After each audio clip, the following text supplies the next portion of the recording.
Bonjour et bienvenue sur la Merci Info Radio. Aujourd'hui, pour la première émission de Tout savoir sur vos profs, nous accueillons Fabrice Durand-Lico, professeur d'histoire géo à la Merci Littoral. Bonjour monsieur Durand-Lico. Oui, bonjour à tous. Je suis très content d'être là en direct live pour cette première émission. Et je remercie donc Thomas Chaliès de m'avoir invité. Commençons. Pourquoi avez-vous choisi le métier d'enseignant ? Alors j'ai choisi ce métier par choix tout simplement, puisque pour moi, enseigner, c'est transmettre quelque chose. Et surtout, c'est partager quelque chose. Le fait d'avoir pris des lycéens, je trouve que c'est une bonne approche, puisque un lycéen, par définition, est un adolescent qui a des idées, qui a déjà des acquis, et donc a une opinion. Et ce qui est bien, c'est de confronter justement les opinions, puisque je trouve que faire un cours tout seul, c'est franchement inutile. C'est bien d'échanger avec les élèves. Et donc c'est pour ça que je choisis ce métier, pour échanger avec les lycéens. Et on sait que vous avez travaillé au collège Saint-Jean-Baptiste de La Salle. Pourquoi maintenant rester seulement avec des lycéens et plus aller avec les collégiens que vous appréciez tant ?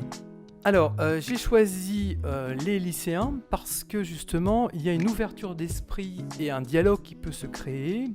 Au collège, ce sont encore des enfants.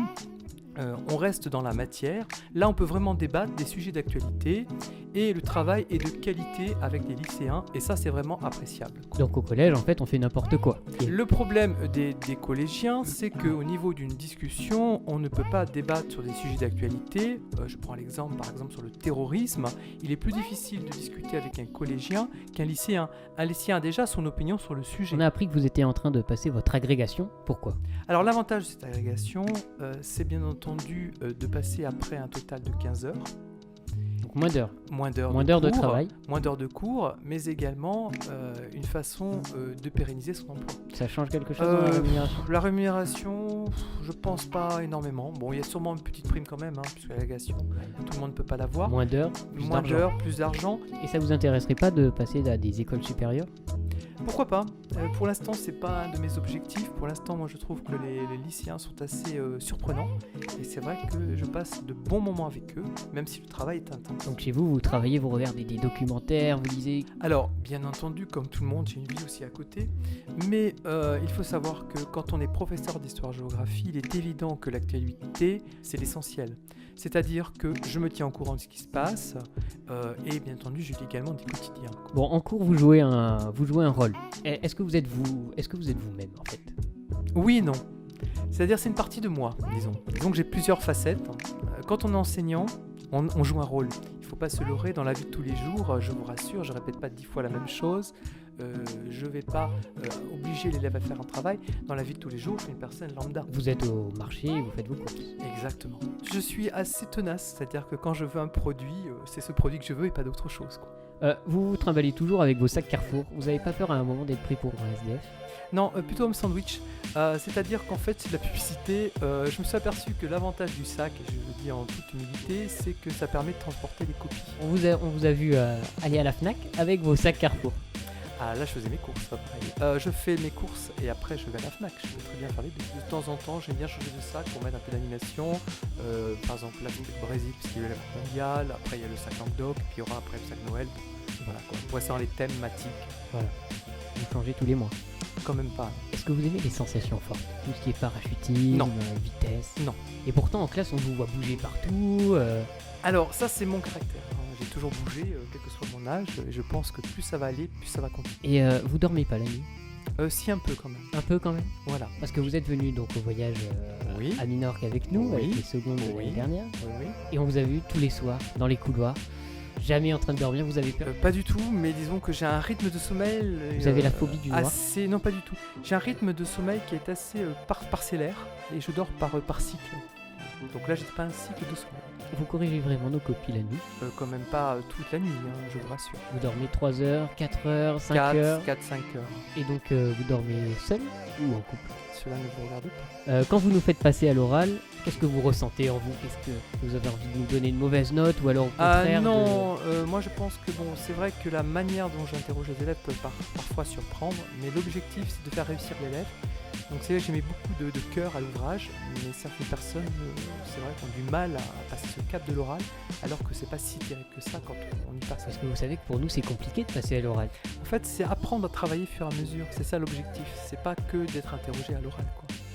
Parce que c'est aussi stressant de passer devant les autres, d'avoir leurs remarques et d'avoir vos remarques qui sont pas forcément toujours très positives. Ah, je reconnais que je peux être assez, on va dire, incisif dans ce que je dis, mais lorsque je le suis, c'est pour faire avancer l'élève, et c'est non pas pour le blesser. Sortons du sujet des cours. Bien sûr. Quelles sont vos principales valeurs dans la vie? La franchise, Alors, 3 valeurs par exemple, les 3 principales. la franchise, donc la ténacité et la passion. La passion. La passion de quoi? La passion de tout. Pour moi, je pense qu'il faut profiter de la vie, il faut dévorer cette vie. Bon, le travail, certes, demande beaucoup d'investissement, mais il faut également profiter, quoi. Le travail, c'est une valeur de passion, quoi. Si on n'est pas passionné par son travail, il faut que je le travaille. Donc on reprend sur les copies. Est-ce que Bien vous aimez sûr. les corriger? Qu'est-ce Alors, que vous ressentez quand vous les corrigez? Parce qu'au final, alors, on n'est pas devant vous quand vous les corrigez. quand je corrige les copies, j'ai deux sensations. La première sensation, c'est une satisfaction lorsque la copie est bonne. Donc la satisfaction du devoir accompli, l'élève a compris, donc j'ai fait bien mon travail. Par contre, c'est vrai que je suis des fois pas désespéré, mais déçu quand je vois que certains n'y arrivent pas, malgré les nombreuses tentatives. Ne trouvez-vous pas que c'est un peu fourbe de corriger les copies dans notre dos? Alors c'est pas corrigé dans votre dos, puisque je vous rappelle que vous êtes convoqués un par un, que je vous montre vos copies, que je vous montre vos erreurs. Là où ça pourrait être fourbe, c'est que... Parce que les copies, finalement, pour nous, c'est notre réussite, c'est ce qu'il va y avoir ensuite, sûr. c'est notre futur. C'est pour ça que je prends le temps de vous recevoir un par un pour vous expliquer où sont vos erreurs, pour faire avancer. Je pourrais très bien donner les copies à quelqu'un et lui demander de distribuer. Mais quand la note est mise, la note est mise.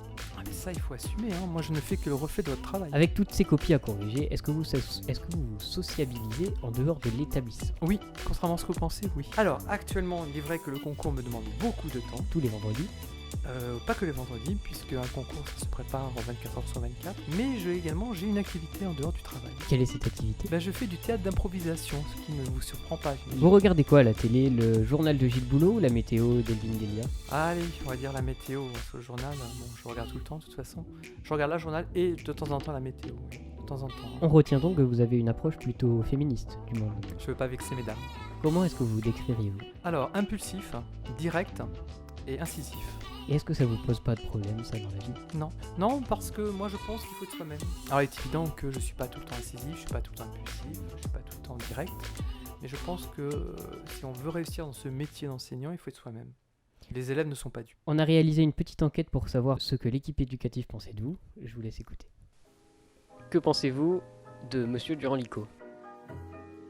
Madame Suraneta, donc je pense que Monsieur Durand-Licot est le seul professeur à avoir déjà terminé son programme sur les 10 ans à venir. Alors, moi, je suis le prof d'éco du lycée, Monsieur Vallet. Qu'est-ce que je pense de Monsieur Durand-Licot? On pourrait parler des heures de Monsieur Durand-Licot. Si je devais le caractériser par un point qui est particulier chez lui, il est capable de m'envoyer une demande pour l'accompagnement à peu près 3 ans avant. C'est à peu près sa spécialité. Je dirais que c'est une sorte de fou furieux, un mélange entre le passé et le futur, je sais pas, une sorte d'androïde, un personnage extraordinaire, mais vraiment très attachant. Madame Gourdon, professeure de français, un petit diablotin. Monsieur Perrin, c'est l'établissement.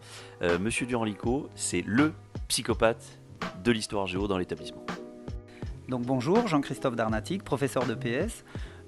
Mon confrère Fabrice Durand-Licot, qui est enseignant dans mon équipe pédagogique, je suis prof principal de la seconde 3. C'est une pièce incontournable, c'est un grand professionnel qui est un énorme passionné et accessoirement gentiment mais extraordinairement déjanté quand même aussi.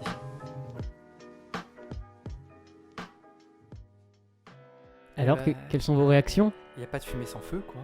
Voilà, quoi. Ils ont pas tort. Hein.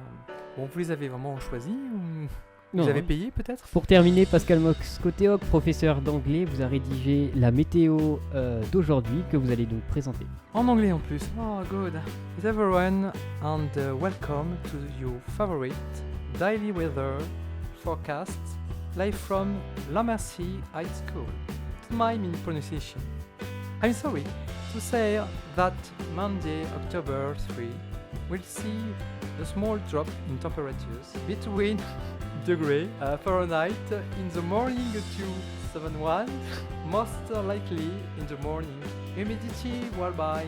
Merci Fabrice Durand-Licot d'avoir accepté notre invitation et on espère que vous reviendrez très prochainement. Eh ben avec grand plaisir, c'était pas mal l'anglais.